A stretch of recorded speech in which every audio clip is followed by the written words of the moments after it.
امام طحاوی ہیں، امام طحاوی حنفی المذہب ہیں، اور امام طحاوی نے شرح مشکل آثار جلد 2 ہے، صفحہ نمبر 191 ہے، اور اس میں امام طحاوی نے باقاعدہ حضرت حذیفہ رضی اللہ تعالیٰ عنہ کے حدیث پر پوری بحث کی، پوری حدیث نقل کی، پوری بحث کی، اور اس میں انہوں نے یہ لکھا کہ بھئی یہ 2 سجدوں کے درمیان دعا پڑھنا بالکل درست ہے، 2 سجدوں کے درمیان، یہ حنفی المذہب میں امام طحاوی، اور یہ کہتے ہیں 2 سجدوں کے درمیان دعا پڑھی جا سکتی ہے، 2 سجدوں کے درمیان دعا اور وہاں انہوں نے قیاس سے بھی اس دعا کو ثابت کیا۔ اسی طرح ذاتی ذکر اگر آپ یہ دیکھیں، یہ فتاوی شامی ہے، رد المختار علی در مختار المعروف فتاوی شامی ہے، یہ فقہ حنفی کی بہت مشہور و معروف کتاب ہے۔ اس میں ذاتی ذکر یہ جلد 2 ہے، اور یہاں انہوں نے یہ اس کے بارے میں کیا لکھا، یہ تفصیل سے ذرا سنیے گا۔ اب جیسے کہ میں نے بتایا کہ آپ کے سامنے تفصیل سے میں بیان کر چکا ہوں کہ بعض محدثین نے یہ بھی فرمایا ہے کہ یہ جو دعائیں ہیں، یعنی 2 سجدوں کے درمیان جو دعائیں ہیں، یہ صرف تہجد یعنی صلاۃ اللیل پر محمول ہے، تو اس لیے بعض محدثین نے یہ کہا کہ اس کو صرف صلاۃ اللیل میں پڑھا جائے، اور انہوں نے کہا کہ بھی فرض کے درمیان جیسے میں نے شیخ البانی کا بھی آپ کو حوالہ دیا کہ انہوں نے بھی یہ کہا کہ یہ صلاۃ اللیل میں رسول اللہ نے پڑھا ہے۔ اب یہ جو فتاوی شامی ہے، اس میں در مختار کی جو عبارت ہے، اس میں وہ لکھا ہے لیس بینہما ذکر مسنون، یعنی فرض کے 2 سجدوں کے درمیان کوئی ذکر مسنون نہیں ہے۔ جیسے میں آپ کے سامنے یہ تفصیل سے بتا چکا ہوں کہ جتنے بھی صحابہ کرام ہیں انہوں نے جتنے بھی احادیث نقل کی ہیں، ان میں فرض کی جو احادیث ہیں جس میں رسول اللہ صلی اللہ علیہ وسلم کی مسجد کی نماز ہے، فرض رسول اللہ مسجد میں پڑھتے تھے، وہاں کسی بھی صحابی نے رسول اللہ صلی اللہ علیہ وسلم سے ان 2 سجدوں کے درمیان ذکر کو نقل نہیں کیا، ان سے کہ رسول اللہ صلی اللہ علیہ وسلم کی ذکر کہیں بھی منقول نہیں ہے۔ جبکہ ابن عباس حضرت حذیفہ رضی اللہ تعالیٰ کی جو حدیث ہے اس کی تفصیل میں یہ بتاتی ہے کہ رات میں رسول اللہ صلی اللہ علیہ وسلم نے کیا۔ اس لیے میں نے آپ کے سامنے یہ بتا چکا ہوں کہ محدثین کی ایک جماعت نے کہا کہ یہ صرف تہجد کے ساتھ خاص ہے۔ تو صاحب جو در مختار تھے انہوں نے کیا کہا، لیس بینہما ذکر مسنون، کہ ان کے درمیان یعنی فرضوں کے 2 سجدوں کے درمیان ذکر کوئی مسنون نہیں ہے۔ اب اس کی شرح میں جو ہے صاحب رد المختار وہ فرماتے ہیں، قال ابو یوسف، یہ ابو یوسف امام ابو حنیفہ کے شاگرد ہیں، کہتے ہیں قال ابو یوسف سألت امامہ، کہتے ہیں کہ میں نے امام ابو حنیفہ سے سوال کیا،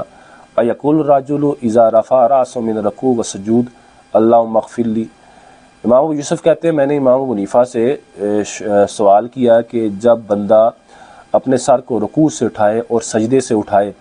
تو اس میں رب اللہم اغفر لی پڑھے گا، تو قالا یقول ربنا لک الحمد، تو امام ابو یوسف کہتے ہیں کہ امام صاحب نے فرمایا ربنا لک الحمد پڑھے گا، وسکتا، اور یہ کہہ کہ امام ابو حنیفہ خاموش ہو گئے۔ اب صاحب رد المختار آگے سے فرماتے ہیں وَلَقَدْ أَحْسَنَ فِي الْجَوَابِ إِذْ لَمْ يَنْهَ عَنِ الْإِسْتِغْفَارِ، کہتے ہیں کہ یہ امام صاحب نے کتنا اچھا جواب دیا، کیونکہ امام صاحب نے استغفار رب اغفر لی پڑھنے سے 2 سجدوں کے درمیان منع نہیں کیا، کیونکہ اس میں یہ دیکھیں الفاظ ہیں کہ امام ابو یوسف نے پوچھا کہ جب بندہ رکوع اور سجدے سے کھڑا ہو تو رکوع سے کھڑا ہو، اور سجدے میں جب سجدے سے اٹھ کے جب بیٹھتا ہے تو اس کے درمیان اللہم اغفر لی پڑھ سکتا ہے، تو امام صاحب نے فرمایا ربنا لک الحمد پڑھے گا، اور پھر خاموش ہو گئے۔ اس پر صاحب رد المختار فرماتے ہیں کہ امام صاحب نے 2 سجدوں کے درمیان رب اغفر لی پڑھنے سے منع نہیں کیا۔ اب وہ آگے فرماتے ہیں اقول بل فی اشارۃ الی انہ غیر مکروہ، امام صاحب رد المختار فرماتے ہیں کہ اس میں اشارہ ہے کہ 2 سجدوں کے درمیان ذکر کرنا یہ مکروہ نہیں ہے، اذ لو کان مکروہا لنہا عنہ، اگر 2 سجدوں کے درمیان ذکر کرنا مکروہ ہوتا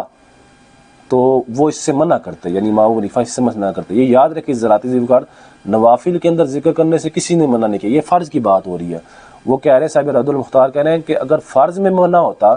تو وہ امام ابو حنیفہ اس کو منع کرتے، جیسے کما ینہا عن القراءۃ فی الرکوع والسجود، جیسے کہ وہ رکوع اور سجود میں قراءت کرنے سے منع کرتے تھے۔ اب آگے جا کے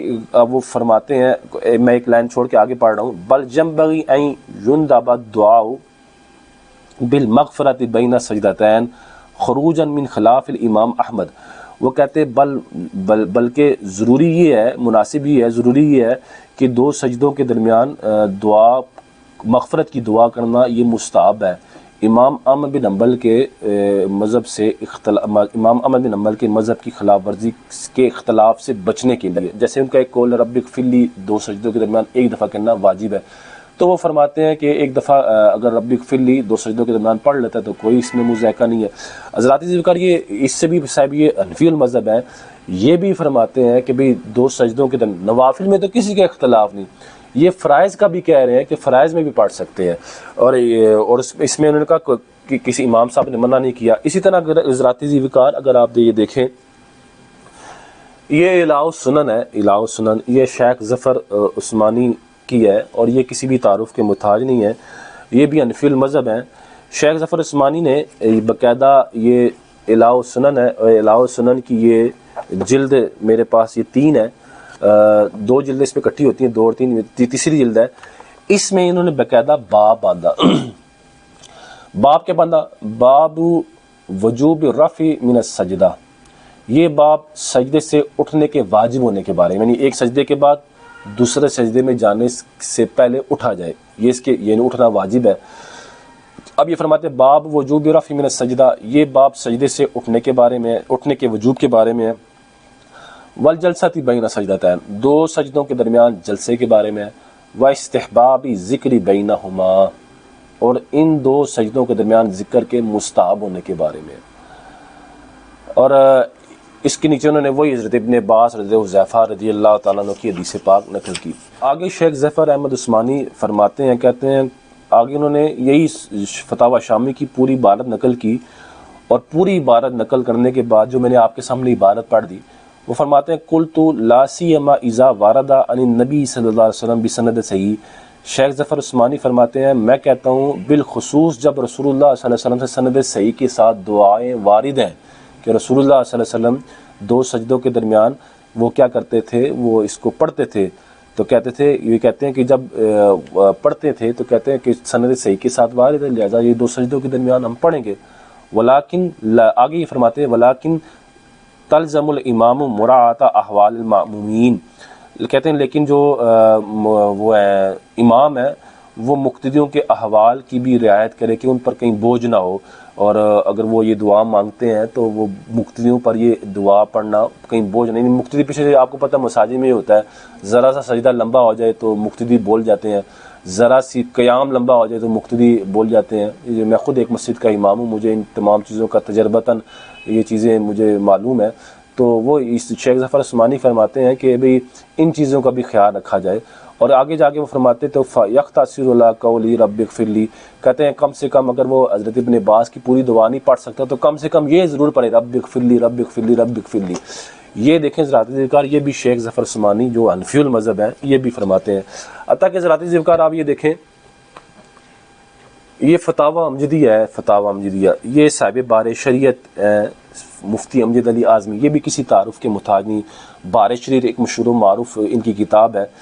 اس میں فتاوی امجدیہ میں ان سے سوال ہوا، یہ میرے پاس فتاوی امجدیہ کی یہ بھی 2 مطلب مختلف جلدوں میں ہے، میرے پاس جو ہیں وہ اس میں 2 جلدیں اکٹھی ہیں، تو یہ پہلی دوسری جلد ہے، اس کی جلد پہلی کے اندر صفحہ نمبر 80 ہے، یہ فتاوی امجدیہ، اس میں ان سے سوال ہوا مسئلہ کیا فرماتے ہیں علماء دین ما بین سجدتین اللہم اغفر لی پڑھنا جائز ہے یا نہیں، کہ یہ سوال آپ کو سمجھ میں آ گیا؟ الجواب، اب یہ فرماتے ہیں ما بین سجدتین نوافل میں اللہم اغفر لی ورحمنی وعافنی وہدینی ورزقنی پڑھنا مسنون ہے، یعنی سنت ہے، جیسے کہ دیکھیں نوافل میں وہ کہہ رہے ہیں، کیونکہ ابن عباس رضی اللہ تعالیٰ عنہ کی حدیث اور حضرت حذیفہ رضی اللہ تعالیٰ عنہ کی حدیث یہی بتاتی ہے کہ رسول اللہ تہجد کی نماز میں یہ پڑھتے تھے۔ انہوں نے بالکل من عن جو مسئلہ تھا وہ بیان کیا کہ ما بین سجدتین نوافل میں اللہم اغفر لی ورحمنی وعافنی وہدنی ورزقنی پڑھنا مسنون ہے، سنت ہے، اور حدیث ابو داؤد جس میں یہ دعا وارد ہے عند الحنفیہ نوافل پر محمول ہے، اور فرائض میں اگر منفرد ہو یا مقتدی تھوڑے ہوں اور معلوم ہو کہ ان پر گرانا ہوگا تو اس کے پڑھنے میں کوئی حرج نہیں، بلکہ پڑھنا مستحب و مندوب ہے، یعنی فرض میں بھی وہ کہہ رہے ہیں کہ اس کو پڑھنا کیا ہے، مستحب اور مندوب ہے۔ یہ حضرات ذکر یہ تھے فتاوی امجدیہ کے مصنف مفتی امجد علی اعظمی، یہ ان کا فتوے کی کتاب ہے، صاحب بار شریعت، یہ بھی کسی تعارف کے محتاج نہیں، یہ بھی حنفی المذہب ہے۔ اس کے علاوہ حضرات ذوالفقار آپ تمام مذاہب اربع جو ہے شافعی، مالکی، حنبلی اور حنفی، سب نے یہ لکھا ہے کہ یہ دعائیں پڑھنا کیا ہے، بالکل سجدے کے نہ، چاہے فرض ہوں، چاہے نوافل ہوں، چاہے وطر ہوں، انہوں نے کہا کہ بھی یہ دعائیں پڑھی جا سکتی ہیں۔ حضرات ذوالفقار یہ ساری تفصیل آپ کے سامنے میں نے بیان کی، اس کے بیان کرنے کی کوئی غرض تھی، وہ غرض یہ تھی کہ